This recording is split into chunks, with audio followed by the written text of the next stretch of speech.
Ja.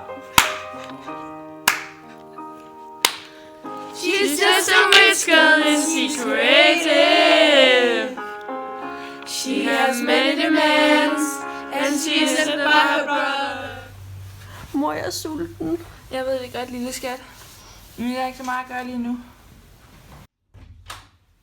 Du er hjemme. Flyt dig nu, Elisabeth, skal have nogle brejer. Mette havde en hård barndom. Hendes far brugte alle pengene på hans alkoholmisbrug. Satans skøre. Mens al fokus var på Niels Nilen, så Mette stille ind. Hun led af en vuggedød.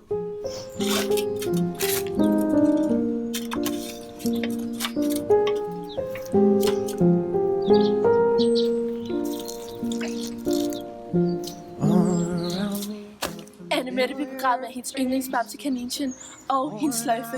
Places, worn out faces, bright and This my shit. All the girls stomp your feet like this.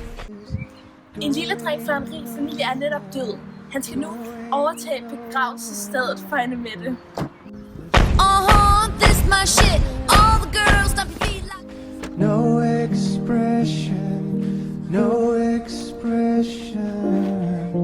Hide my head, I wanna drown my soul. Nej, her er en sløjfe.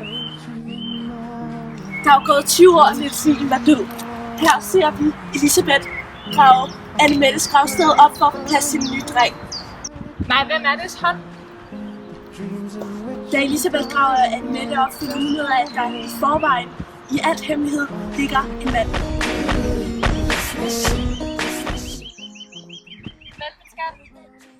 Elisabeth havde nu gravet både manden og lille Anne-Mette op ad graven, og der var nu plads til den rige lille dreng. So I'm ready to